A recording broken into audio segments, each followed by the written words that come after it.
We all know how leveling up usually works in a game. You earn XP, you level up, and then you put all of your points into charisma because there is no way I'm paying full price for this junk, Myrna, you crook. I've got a few minutes to browse. Here's what we got. Some video games, however, like to keep the leveling up process interesting, with weird, gross, or downright bizarre systems that you're going to have to navigate if you want to improve your skills. Here are 7 of our favourites.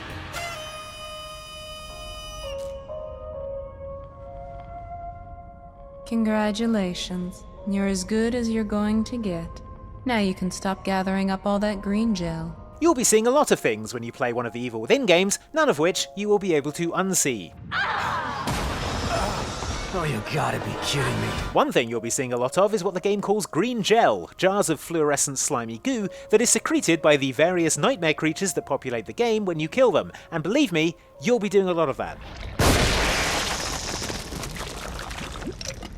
Now, I don't know about you, but if I just had a harrowing fight with a screaming barbed wire hate zombie, killed it, and then a bunch of green slime would come out of it, I'd probably just leave that there. Just let it be, you know? Let slime be slime. What I probably wouldn't do is jar it up, head on back to my safe house, and then use an antique prison electric chair to somehow zap that goo into my brain. And yet, amazingly, this is the leveling up system in The Evil Within and its sequel, where you need to do exactly that if you want to boost your skills or improve your health. Seems to me like this would do the exact opposite of improving your health. Maybe I can just ignore the green gel and rely on my cunning, wits, and ingenuity to get through the game?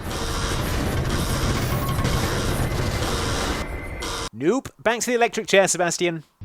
その時になってみないと。よっしゃー！ほら、どないしてお前をマジにしたるか、早速作戦会議せな。行くでお前ら。へえ。ほなまたなキリュウちゃん。楽しみにしとってや。ワクワクするで。In Yakuza Kiwami, you play as Kiryu, a former Yakuza sent to prison for 10 years for a crime he didn't commit. I mean, he did commit a lot of other crimes, just not this specific one. 10 years in jail have left Kiryu somewhat rusty, however, a fact that doesn't go unnoticed by Goro Majima, a rival Yakuza who was last seen in the prequel Yakuza 0, in which he was a playable character alongside Kiryu. Here's an illustrative clip.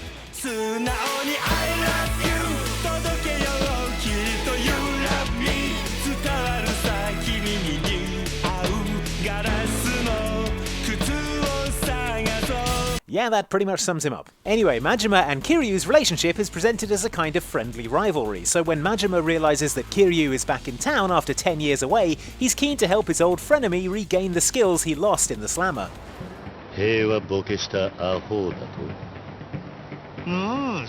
The way you usually level up in Yakuza Kiwami is by gaining XP and then using it to upgrade your health, heat, and unlock moves for your 3 main fighting styles, Brawler, Rush, and Beast. There is a 4th fighting style, however, called Dragon, and the only way to level up that fighting style is by dealing with what the game calls the Majima Everywhere system.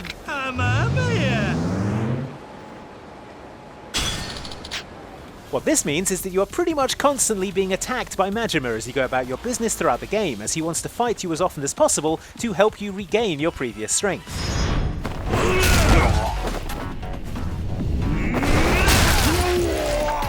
Sometimes this is straightforward and you'll just bump into him while you're out and about. Other times, however, Majima will use every trick in the book to sneak up on you, such as hiding in trash cans, ambushing you in a bowling alley, cornering you in restaurants, or hiding underneath a giant traffic cone. And that's not even mentioning the disguises like Officer Majima, Taxi Driver Majima, Bartender Majima, or his hostess club disguise, Goromi. Each time you defeat Majima, you'll gain Majima XP, which will unlock new moves for your Dragon style, which starts out as your weakest option in a fight, but ends up becoming a real force to be reckoned with. Look, I'm grateful for the combat upgrades, Majima, but can I just get 5 minutes to myself? I'm trying to get some pics for the gram.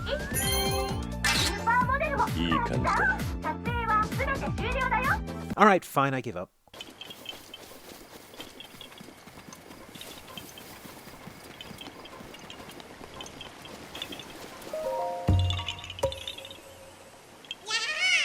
The Legend of Zelda Breath of the Wild introduced a bunch of new concepts to the long-running series, such as breakable weapons, climbing, and Link being able to change clothes so that he looks like an evil luchador.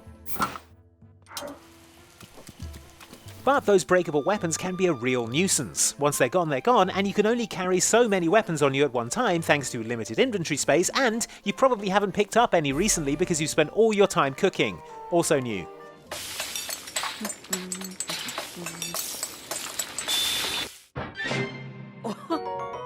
Fortunately for you, Breath of the Wild did include a system that allowed you to level up your storage space. Unfortunately for you, that system involved having to collect tiny, stinky seeds from a bunch of weirdo forest creatures. Scattered throughout Breath of the Wild's vast open world are concealed Koroks, cheerful leaf folk that hide behind simple puzzles and love to say their not at all annoying catchphrase, Yahaha! Yes, thank you. Upon being discovered, Koroks will give you a Korok seed, which can be traded for increased inventory space when bought to Hestu, a giant quivering turnip man.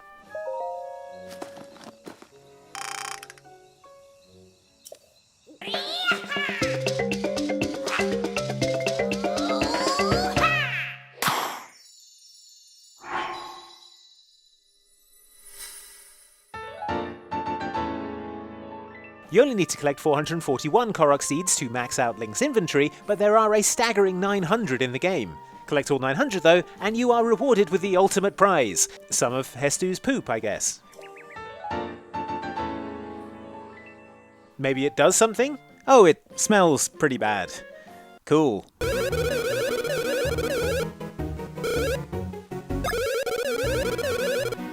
Nintendo fans may remember Professor E. Gadd from the Luigi's Mansion games, in which his job is to provide tech support to Luigi while he's being murdered by ghosts.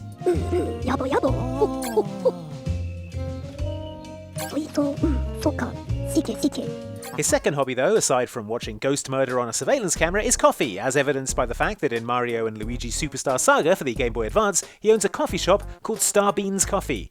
Presumably his third hobby is being sued for trademark infringement. Unlike other Mario games where you start and end the game with the same set of skills, abilities and hit points, Mario and Luigi Superstar Saga allows you to level up your stats, and Star Beans Cafe is central to that process. As you go about your adventure, you can collect 4 different kinds of beans: Woo, Who, He, and Chuckle. Bring these beans to the coffee shop and you can combine them in the Bean machine to make new blends of bean juice, which is just a really disgusting way of saying coffee. These coffee blends permanently boost different stats, and as a bonus, each time you blend a new variety, EGAD will drop by to give you a piece of equipment that he's been working on as a thank you for expanding his menu.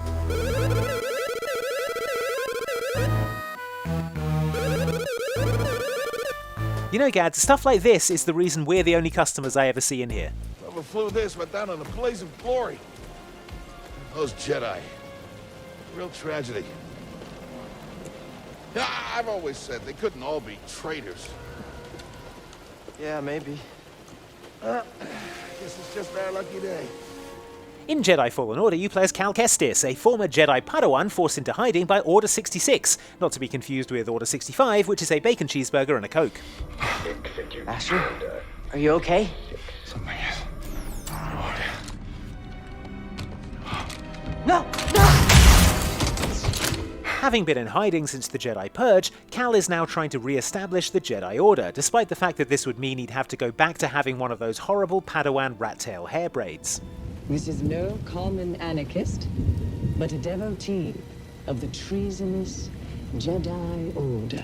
Which is all well and good. The problem is that Cal is just a little bit too good at laying low and not being a Jedi. So good that at the start of the game he's actually forgotten a whole bunch of force powers that he used to know. And not just the showboaty ones, like floating apples around to impress girls, or sand-related pickup lines. Actual useful stuff like force push, force slow, force pull, and the ability to double jump. Just gotta keep getting back up, Edie. As long as we get back up, we're still in this fight.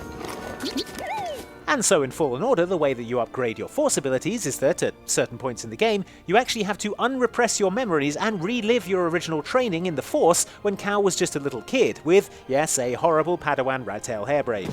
Good. Now reach my position. You can do it. Perhaps I chose the wrong Padawan. In these flashback training sequences, you're being trained by Cal's old Jedi Master, Jaro Tapal, who, I'll be honest, puts you in a lot more danger than an 8-year-old would ideally be subjected to, hanging you upside down, making you jump over large gaps, and beaning you in the head with metal spheres. Use the Force to push the ball at the target. Ow! Okay, from my point of view, the Jedi are evil. I saw my friend and my little brother, Riley. And then I followed a man in a white suit. Far Cry 3 follows the journey of Jason Brody, who starts the game as a kind of unbearable mid-tier Instagram influencer and ends the game as, well, that, but much better at killing people.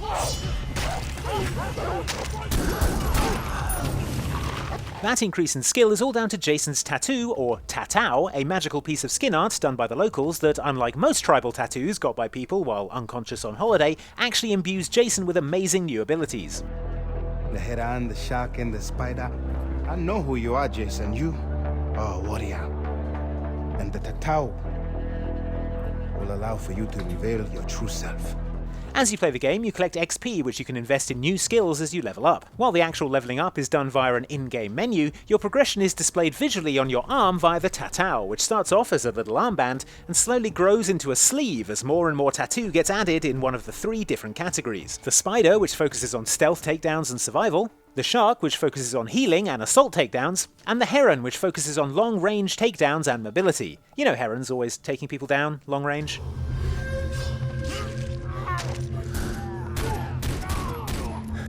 Anyway, as this is a magic tattoo, you don't need to actually add to it with a needle or any ink. New parts of it just appear, glowing whitely, whenever you unlock a new skill. At least, I think it's magic. Jason did scarf a whole load of hallucinogenic mushrooms earlier in the game. Probably unrelated.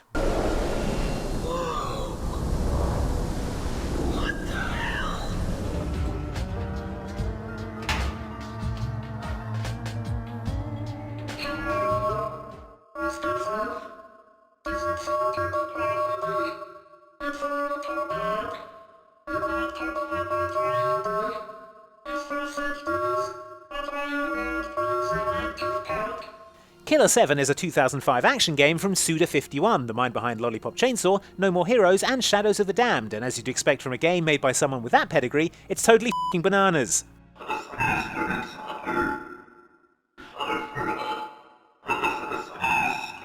In it, you play as the members of the Killer 7, a group of assassins battling an organisation called Heaven Smile. People who have been infected with a virus that makes them want to kill, and implanted with bombs which make that goal a whole lot easier to achieve. Also, the Killer 7 are all multiple personalities of one old guy, one of them is a Mexican wrestler, and you're helped by a floating guy in a bright red gimp suit.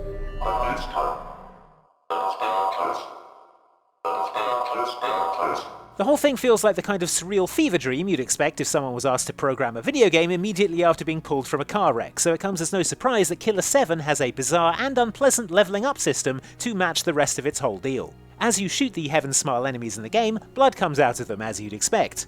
However, there are 2 kinds of blood, thick blood and thin blood, and your character collects all of this blood because, as I think I mentioned before, this game is a surreal nightmare.